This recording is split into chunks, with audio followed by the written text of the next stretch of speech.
hampir. K-pop itu nggak pernah ada. Jangan salah, K-pop bukan lahir dari mimpi, tapi dari negara yang hampir bangkrut. Dan yang jarang dibahas, idol-idol yang kita lihat hari ini adalah hasil trauma nasional. Tonton sampai habis, karena di akhir video ini, kamu bakal sadar, K-pop bukan sekadar musik, tapi senjata terakhir Korea Selatan buat bertahan hidup. Tahun ke-1997, Asia kena hantam krisis ekonomi, dan Korea Selatan, perusahaan bangkrut, pengangguran naik, mata uang jatuh bebas. Negara yang tadinya bangga dengan industri berat, tiba-tiba sadar satu hal yang pahit. Mereka nggak punya apa-apa lagi buat dijual ke dunia. Dan disinilah masalahnya. Kalau kamu suka cerita yang ngebongkar sisi gelap industri pop dan sejarah budaya, subscribe sekarang. Bukan buat angka, tapi biar algoritma nggak ngubur cerita kayak gini. Di tengah kekacauan itu, pemerintah Korea bikin keputusan yang terdengar absurd. Kalau kita nggak bisa jual barang, kita jual budaya aja. Dan ini yang bikin beda. Tapi jangan bayangin ini romantis. Ini bukan anak muda ngejar mimpi. Ini proyek negara, agensi hiburan mulai dipoles. Latihan bukan jam, tapi hidup. Tidur sedikit, evaluasi tanpa ampun. Kenapa sekeras itu?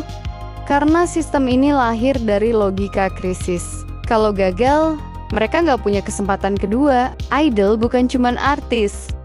Mereka adalah produk ekspor nasional. Dan yang jarang dibahas, sistem ini terinspirasi dari militer, disiplin, hierarki, mental, tahan banting, karena hampir semua pria Korea tumbuh dengan wajib militer.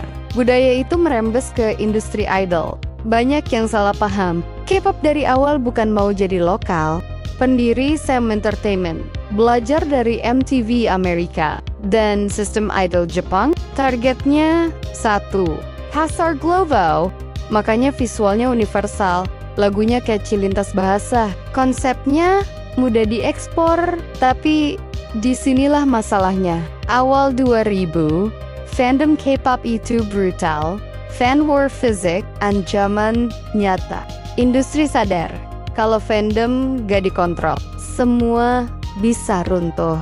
Akhirnya fandom dijinakan, diarahkan, dijadikan mesin streaming, voting, dan promosi. Dan lalu, internet datang. Bukan TV Korea yang nyelamatin K-pop, tapi YouTube. Kalau gak ada YouTube, K-pop mungkin cuma fenomena Asia Timur. Jadi, kalau hari ini kamu lihat idol di panggung dunia, ingat satu hal. Mereka bukan lahir dari kemewahan, tapi dari ketakutan kolektif satu negara. Takut dilupakan dunia. K-pop bukan sekadar hiburan, ia adalah jawaban Korea Selatan saat dunia hampir menutup pintu. Itulah kenapa K-pop terasa begitu ambisius, lapar, dan gak pernah puas. Karena sejak lahir, K-pop tahu rasanya hampir kehilangan segalanya.